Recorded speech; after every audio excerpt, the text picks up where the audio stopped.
तो सलमान साहब पहले तो ये शुरू में बताएं वेरी क्विकली कि यहाँ जमा क्यों हुए हैं?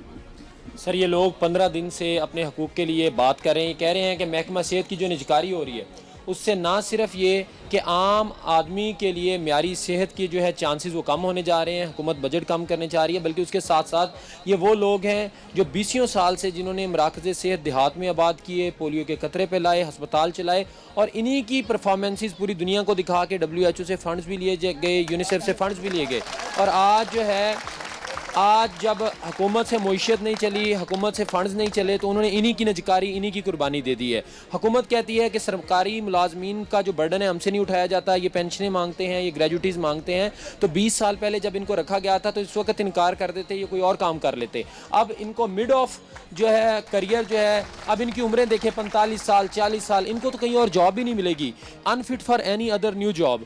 अब इस वक्त इनको निकाल के अस्पतालों को ठेकेदारों के ये वाइज आइडिया आया क्यों है हुकूमत को? सर मसला ये है कि वो कहते हैं कि मईशत पे बर्डन है, मईशत चल नहीं रही, पिछली हुकूमत ख़राब कर गई है। मईशत पे तो उनके प्रोटोकॉल बर्डन है। यही हम सर कह रहे हैं कि मईशत पे इस वक्त जो अपनी तनख्वाहें बढ़ा रहे हैं, जो इन्होंने सियासी खर्चे थे वज़ीर आज़म हाउस के, सेक्रेटरीट के, वो डबल कर दिए हैं। ब्यूरोक्रेसी की तनख्वाहें बढ़ा ली हैं, अपनी वज़ीरों मिशरों की 200% बढ़ा रही हैं। और ये बेचारे 35,000 लेने वाले, 40,000, 37,000 से 40 के दरमियान लेने वाले ज़्यादातर लोग हैं। डॉक्टर्स लाख लाख रुपए लेने वाले लोग हैं, उनको नौकरियों से निकाल के मुईशत पे कंट्रोल किया जा रहा है। और जो सांप बन के बैठे हुए हैं वज़ीर मशीर, उनकी तनख्वाहें डबल कर रहे हैं। असल में डॉक्टर साहब जो हमारे असल हुक्मरान हैं उनको तो आपके ये फजूल अस्पतालों में आना ही नहीं है। उन्हें तो क्रॉमवेल में इलाज कराना है, हालेक्स क्लिनिक में इलाज कराना है। वो आपकी बात क्यों सुने आके? सर जब सियासी तौर पर बीमार हों तो सर्विस सर्टिफिकेट सर्विसेज अस्पताल म्यू और गंगाराम के चाहिए। अब वो आप दे देंगे, प्लेटलेट्स लो हैं। सर वो हम नहीं देते, वो इनके नवाजे हुए प्रोफेसर साहिबान जो हमारे ही बड़े हैं बदकिस्मती से, वो देते हैं। एक आम यंग डॉक्टर आपा आया LHV मिडवाइफ लेडी डॉक्टर तो बेचारी 36 घंटे धक्के खा रही है। आप जाके अभी भी इमरजेंसी में चल जाएं, कोई बुजुर्ग नहीं वहाँ पे यंग डॉक्टर्स और लेडी हेल्थ वर्कर्स और लेडी हेल्थ और नर्सिस मौजूद हैं। आपको ये पता है, आप हज़ारों दफ़ा आए भी हैं। ये जब नैब ज़दा होते हैं, जब ये एंटी करप्शन ज़्यादा होते हैं, जब ये जब अपोजिशन में आते हैं, ये मौजूदा हुकूमत जब MTI आया पिछली गवर्नमेंट में, इन्होंने मॉडल टाउन में हमारे साथ ये 2 मिनिस्टर जो अब वज़ीर सेहत हैं, इन्होंने बैठ के जब मौजूदा CM है। यार ये तो अच्छे मिनिस्टर हैं दोनों। सर ये बहुत अच्छे हैं जब ओपोजिशन में हैं। मसला ये है कि ओपोजिशन में सब अच्छे हैं, जब ये कुर्सियों पे आते हैं इनके रूप बदल जाते हैं, इनकी चाल बदल जाती है, इनकी ढाल बदल जाती है। तब जब ये कहते हैं बेबस हमारे। वैसे जब वो गवर्नमेंट में होते हैं वो हमारे शो में भी नहीं आते।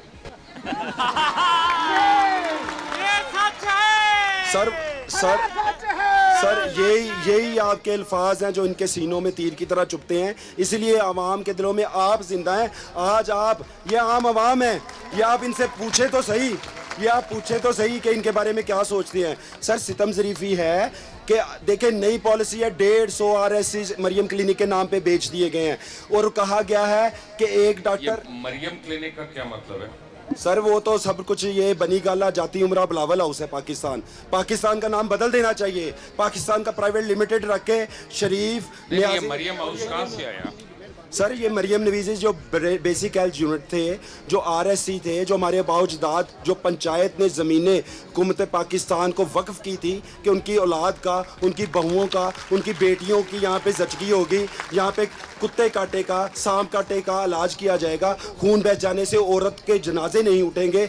ये वो ज़मीनें बेच रही हैं। और सर पॉलिसी देखें, मैं आर्गूमेंट करता हूँ, एक डॉक्टर ले ले, उस पर वो क्या करे, उसको पर पेशेंट 400 रुपया मिलेगा, 1100 मरीज वो चेक कर सकता है, हजारों की बात। एक मिनट डॉक्टर नियाज़ी, ये मरियम नवाज क्लिनिक कैसे होगी? सर ये गटर के ढक्कनों से लेके सफाई के रिक्शों से लेके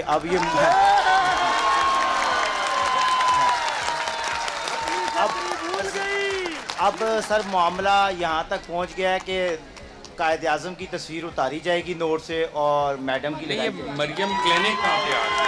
सर ये ना एक मंसूबा बनाया गया सेक्रेटरीट के अंदर, वो उनको बड़ा पसंद आ गया कि शायद नाम लगने से ना हम सारा कुछ इनकी खातिर और मैडम ने अब जो इजलास हुआ इसमें ये कहा है कि मुझे तो ये गलत बताया गया था, मेरा नाम तो आप चलो लगा रहे थे, आप लोग क्यों बेरोजगार कर रहे हैं। अब ये मीटिंग में उन्होंने कहा है, लेकिन वो नादिया साकिब साहब जो मैडम है ना, वो हैं उनके जो हस्बैंड हैं वो मिनिस्टर हैं, मतलब नहीं, आप मुझे ये कहना चाह रहे हैं कि सरकारी क्लिनिक्स के ऊपर चीफ मिनिस्टर का नाम लगा हुआ है? जी बिल्कुल लगा हुआ है। और सर ना सिर्फ नाम लगा हुआ है बल्कि अब आपको पता है कि जिना हॉस्पिटल के अंदर ना एक बर्न यूनिट है और एक कार्डियोलॉजी का बन रहा था, उसके ऊपर भी मरियम का लगाया गया। फिर लोगों ने वहाँ पे इतराज़ किया, वो नाम चेंज किया गया। अब उन्होंने कहा हम बेसिक से शुरू होते हैं, basic health unit RHC THQ, वहाँ से मरियम नवाज का नाम लगा। अच्छा, ये इस तरह 2800 अस्पतालों का नाम चेंज करके तारीख में पहली दफ़ा वज़ीर आला को ख्वाहिश देखें, शौक़ देखें, अस्पतालों का नाम मरियम क्लिनिक रख दिया। सरकारी अस्पतालों का नाम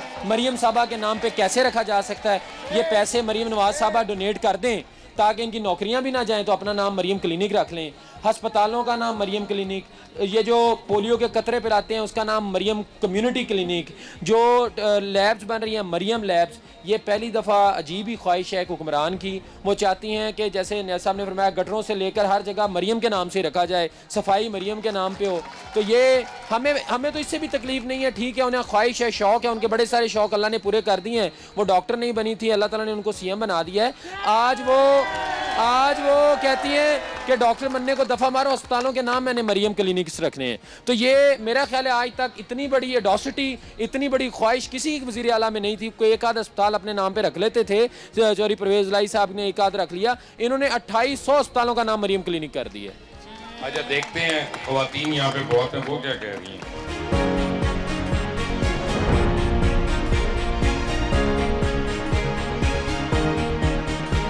ये निजकारी जो की जा रही है, ये हम लोग 20 सालों से वहाँ पर बैठे हुए हैं। ये वो वाले सेंटर थे यहाँ पर आइए रे, मैं CH की मैं LHP बात कर रही हूँ कि हमारे छोटे छोटे बच्चे हमने सबको काट के खाया है और हमारी जो बात दूर तक नहीं पहुँच रही और मजाकरात नहीं हमारे सुने जा रहे। और 15वां दिन है आज हमें, हमारे छोटे छोटे बच्चे जो सारी माएँ छोड़ के आई हैं। मैम कहती हैं कि फीमेल्स मेरी रेड लाइन है। हम आज 14 दिन से बैठे हुए हैं। क्या हम पाकिस्तान की बेटियां नहीं हैं? क्या हम इस मुल्क की में खदमात नहीं अंजाम दे रहे? हम 2004 से लगे हुए मुलाजमीन हैं। वो वीरान बिया चूज जिनका किसी को पता ही नहीं था, वो वक्तन फ़वक्तन रिपॉलिश हुए, वो उसमें हमने अपनी खदमात दी, उन खदमात पे WHO के फंड्स मिले, उनमें नॉर्मल डिलीवरीज का टारगेट बेहतर हुआ, शरह मवाद कम हुई, वो सारी EPI का जो शेड्यूल था वो हम लोगों ने बेहतर किया। हम WHO पे नॉर्मल डिलीवरी से लेके EPI तक का सारे का काम करते हैं। ये वही मुलाजमीन है जिनको मैम फारग करना चाह रही हैं। 30 जून तक ये जो 30,000 मुलाजमीन है, मैम को ये बावर करवाएं कि ये 30,000 मुलाजमीन नहीं, ये 30,000 ख़ानदान हैं। हम 2004 से लेके 2025 आ गए, अपनी खिदमात हम अंजाम दे रहे हैं।